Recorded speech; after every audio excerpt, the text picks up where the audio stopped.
I'm from a town where the young never shut our eyes. Pick your poison, you could ride with those other guys. Life is more than just a dream when your team's strong. We write anthems, this is more than just a theme song. Rock bees on our winter wears. Welcome to Pkmnmaster, the home of the phenoms. It's only one city that we lean on. We call that. That's what we call that. That's what we call that. That's what we call that. That's what we call that.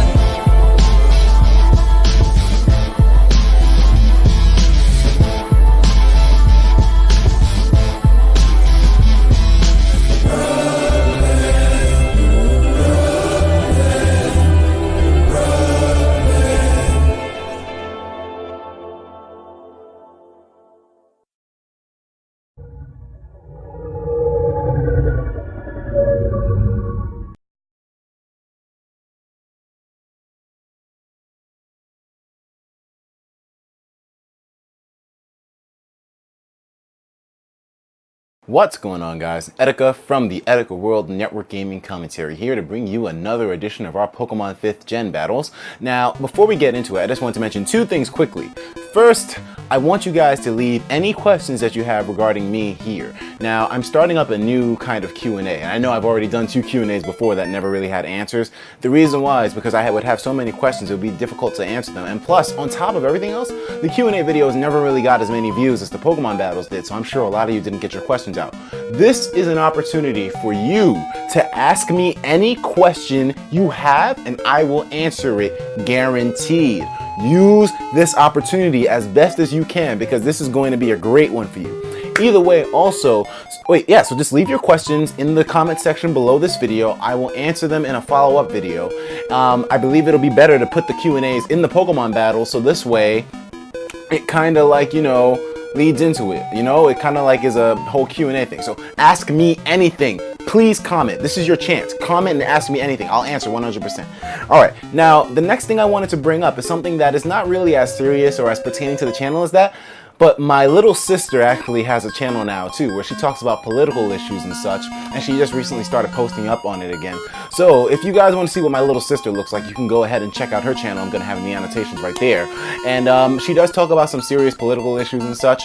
It is somewhat of a heavy topic, but at the same time, she's always been heavy. So, you know, it kind of suits her well. I think she has a future in that. So give her a visit. You know, try not to troll. I know it's inevitable for a troll to pop up on her videos, but do your best not to. Please. Oh gosh, she's gonna kill me. Either way, okay, still, we are going to go into the Pokemon battle now. Guys, I have us today an incredible game. It's actually a silver ranked battle. I believe it's silver. Is it silver? I can't remember if it's silver or not. I believe it is silver though.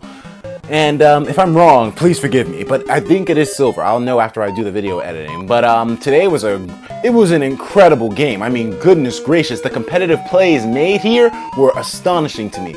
So, you know, well, maybe not astonishing, but they were definitely a higher cut above bronze, what I would consider a bronze ranked game.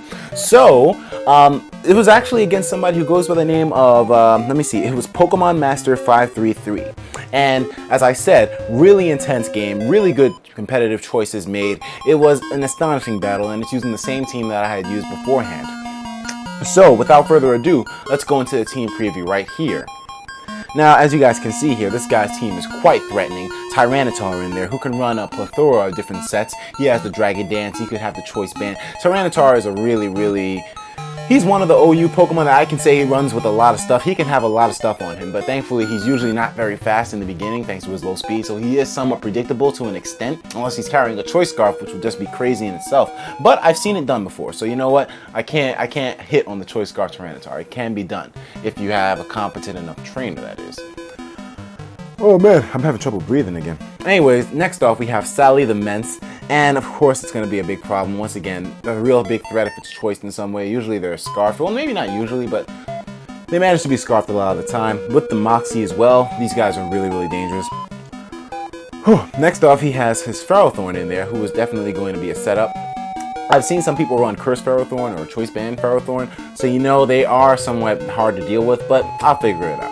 Next off, we have Jellicent, who is most likely going to be a defensive variant. Really tough to deal with. It's going to be kind of difficult, especially considering that I don't really seem to have too many thunder stabs on my field. Like, I don't really have anything that can hit Jellicent super effective as much. I mean, I'll have to probably try to see if I can hit it with a Thunder from Juicy. But even then, it is specially defensive, so it probably won't kill it in one hit. Next off, we have Bouffalant, who of course is going to be the sap sipper of the team, able to absorb grass moves. So I'm thinking that against this Ferrothorn, it's going to be most likely the best thing, the best way to use this guy. And then finally, we have Gyarados, my Cut-a-Lanix. Now, the thing is, his team is looking really threatening here. I mean, wait a minute, did I just go off of his team preview into mine? Whatever the case may be, you guys get the point here. It's always difficult fighting teams like this, so let's see if I can pull a victory out of my ass. So, we are not going to waste any more time, and we are going to go into the battle right here. Right here. Yeah, there we go. Okay, there, it started there. Okay, so as I said, it's going to come by the name Pkmnmaster5333. Now, starting off turn 1, I make a horrible play. I'm thinking, okay, Tyranitar's in there. He's most likely going to set up some Stealth Rocks. Let me go for my Coil Boost. I was so stupid because I shouldn't have gone for Juicy in the first place because it's at risk of getting hurt this early in the game. Juicy's not meant for early in the game. It's meant for late game. So I go for the Coil here, and even though I should have just withdrew here, for some reason I thought I could live another Stone Edge here. Now this isn't the results of me not knowing that I am like basically not exactly built to be that bulky. So at the end of the day, the Tyranitar is going to be able to take me out with the Stone Edge, and that is really going to suck because I basically lose Juicy so early in the game. It was a Pokemon that could have been used for so many things, but nope, lose him. Anyways, I figure I want to hit this guy with the fighting move, so I go into my Bouffalant to be able to use it for superpower. But he goes into his Jellicent. Now the thing is, I had this battle a little while ago. You can tell by the background. I didn't figure out how to do that yet. And the thing is that Jellicent, while I am acknowledging that it is a great Pokemon, let me turn the volume down here. It is a great Pokemon, but the thing is that like I didn't have anything to hit it with really because I just lost Juicy. Because I lost Juicy and my Thunder attack, I'm gonna really hate dealing with this Jellicent later on. Anyways, I go into my Cut-a-Lanix here because it's the best thing to wall whatever Jellicent wants to do since I am specially defensive, and I managed to dodge the fucking Will-O-Wisp by an inch. But at this point now, I'm thinking, okay, he's most likely going to go into a Ferrothorn here, so I should probably go for the Taunt. And I predict correctly. I'm able to hit the Ferrothorn with the Taunt, stop him from setting up any Stealth Rocks. Now, the thing is, in this game, I was a little bit more paranoid about Stealth Rocks than I usually am. I don't know why, I just was. So my main concern was keeping that Ferrothorn off the field because I do need extra, since he has the Sandstorm as well. It won't be great if I take extra damage from Stealth Rock and then the Sandstorm as well, which already negates my leftovers. Either way, I'm in there now, and I go into my defensive Uxie to be able to absorb what the Ferrothorn wants to do since he is taunted. I know that most likely he is going to go for that Power Whip, so I take that relatively well. He goes back into his Tyranitar now, and I see this as a great opportunity while he switched out with Ferrothorn to go for my Stealth Rocks. Now his Tyranitar is in there, and of course, usually this would be a bad scenario, but I am really bulky. I'm still not sure exactly what kind of Tyranitar set this is. Since he did only use Stone Edge twice, he could be choice in some way. I decided to just go for the Thunder Wave either way. This way I can live one turn of pursuit damage at least. I'm probably not going to live two, especially if I withdraw, but hey, at least I lived one. The main problem here now is the fact that it is really fucking hot in this room. Like, oh man. But yeah, that's probably why it's a little hard for me to breathe, that asthma that runs in my family. But anyways, I go back into my Bouffalant now, and I'm figuring that more than likely, I'm going to be able to threaten this guy out with a superpower. Now, he could have just gone into his Jellicent again. So instead of going for the superpower, I decided to just go for the Earthquake. The reason why is simply because I knew that most likely he was not going to stay in there with Tyranitar, because his Tyranitar, I mean, he's still at full health, and it seems like he's choiced in some way. He may be choice banded. So, but then again, if he was choice banded, he would have probably done a lot more damage to Juicy. But whatever the case may be now, he's in there with his Jellicent, and I don't have Wild Charge. I had this battle a little while ago actually, and it's after this battle that I put Wild Charge on Bouffalant because it's much better than Mega Horn, because Mega Horn is redundant with my Escavalier who already has Mega Horn, and I put Toxic on Escavalier instead of Sword Dance because that, you're going to see, not having Toxic on Escavalier hurts me badly later on because this Jellicent is pretty much the crux of all my problems right now. I am able to go in there with my Gyarados. I'm figuring with enough damage done to this guy, I can most likely whittle him down and then hit him really quickly. The problem with this is that I kinda don't have any Thunder moves, so I can't worry if something hits him right away. But anyways, I go into my Nidoqueen here. I know that for a fact he will not go for a Scald because most likely he wants to cripple my Gyarados. So I see this as a great turn to go into Nidoqueen, who doesn't really mind the burn from the Will-O-Wisp. And now I threaten him out with a Thunder move. I should have predicted this, but I thought that he would predict that I'm predicting that, so he would just not go for the safe play into the Thunderous and would have maybe predicted me to go for the Ice Beam there.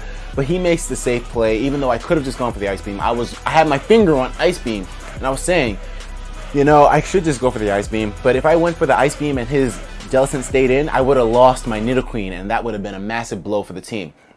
Even if he went back into his Thundurus, I could still go into my Escavalier right here and take the hidden power, no problem. That's why I didn't go for Ice Beam. Not that I didn't see his Thundurus coming. I just didn't want to lose Nidoqueen over an over prediction, because that would have been a lot uglier than just having his Thundurus switch out after he hits my Escavalier. Now, here's the thing. I go for the Sword Dance on the Switch, knowing that more than likely he is choice in some way, so I'm just like, okay, whatever, just go for the Sword Dance. But his Jellicent's in there, and with Mega Horn and Iron Head, I can't really do much to this guy, so I'm like, shit. This is where I really would have liked Toxic, because instead of that Sword Dance, I could have Toxic him. That would have been better against the Thundurus. That would have been better against the Jellicent, but no. So it's after this game that I had like maybe 2 weeks ago that I put Toxic on my Escavalier, simply because it'll have much better utility on this guy. So you guys are going to see that now this Jellicent, I did not think that he would pack a Recover for some reason. I didn't see his fourth move, but I did not think he would have Recover, and sure enough, he has Recover. So I'm like, shit. I kind of forgot that was standard on Jellicent, you know? So I should have stayed in there and gone for the Iron Head or the Mega Horn, but I was predicting that he was switching to his Ferrothorn to get up his rocks. That's why I go into my Cut Atlantics. This guy is predicting the shit out of me, you know? It's like, damn, you son of a... Either way, I go for the taunt here, expecting Ferrothorn to come in, because for some reason I was really paranoid about Stealth Rocks, when in reality, they're not exactly that detrimental to my team. All they really hurt is Cut Atlantics. Even though it would have been bad to have those with the Sandstorm, but I could manage, especially considering that Escavalier does resist Sandstorm. Anyway, so now you guys are going to see he finally does get the burn off on me after using a Scald, and I'm like, shit, man. Now he's probably going to go into Ferrothorn. So what I decided to do here is simply stay in there with Gyarados and go for the Thunder Wave. Now I could have probably fucked up here and he could have gone into his Thundurus, but then again, I don't think he would have done something like that, because he could have risked taking a Waterfall or an Aqua Tail, since he doesn't exactly know what kind of set I am. He just knows I have Taunt. He doesn't know if I have Dragon Dance or not. But someone showing him my Thunder Wave, he still most likely now thinks that I'm not doing Dragon Dance anymore. So anyways, he goes into a Salamence now, seeing this as a safe opportunity since I am burned. And I'm like, okay, go for the taunt, stop the Ferrothorn from doing rocks. But he predicts that really well, of course, going into a Salamence, since he's not really phased by the taunt unless he's Dragon Dance or something.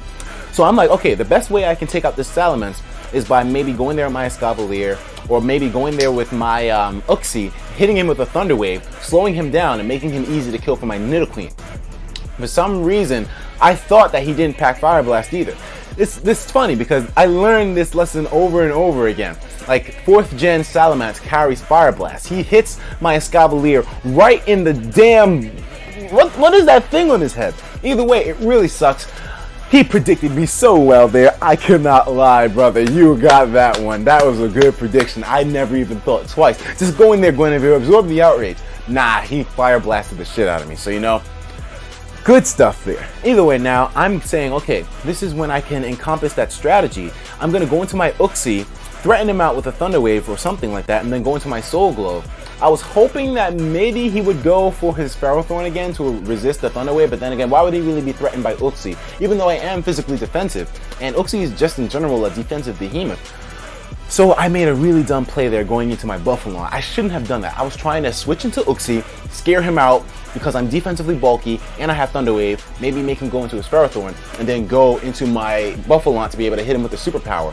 But that doesn't work out too well. So at this point now, I go into my Gyarados to hit him with the Intimidate, slow down his attacking power so I can somewhat live an outrage from this guy when I go into my Uxie.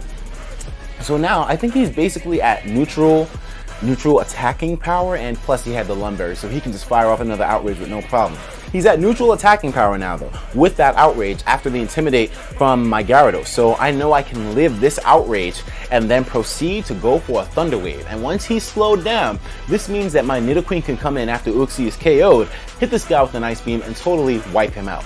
Of course, it's going to involve me losing my defensive behemoth, but at this point, thanks to the Sandstorm, there's no real way I can recover HP anyways. So I decide this is going to be it. Uxie, you're going down, but let me not go down without using Heal Bell first so I can heal the burn on Virgo and give it some more survivability. Therefore, at this point, I'm feeling pretty good. Even though I have lost a lot of Pokemon, he still has a lot of his Pokemon left, and that Thundurus, which is definitely going to be a problem since I lost my Escavalier in such a foolish way. I decide just go in there, Nidoqueen. Nidoqueen is actually my last Pokemon at this point. Go in there with Virgo. I'm going to hit the Salamence with the Ice Beam. So you know what? Even though a lot of Pokemon were sacrificed due to my own stupidity and the way I handled this battle, he still loses his Salamence. So I feel good about that. Goes into his Tyranitar now. And of course, I'm like, okay, I do not want to lose my Nidoqueen so fast. Let me go into my Soul Glow here to be able to absorb the hit, because also I know that with the Sandstorm up, and since Tyranitar is a rock type, the Earth Power will not kill him. It just will not. I was hoping that maybe he would switch out, maybe he was trying to scare me out, but whatever the case may be, that was really impractical to hope upon. His Tyranitar is going to easily break a hole through my Buffalont. And now I am like, okay, go in there, Virgo. Hit him with the Ice Beam, because I was predicting his Thundurus to come in.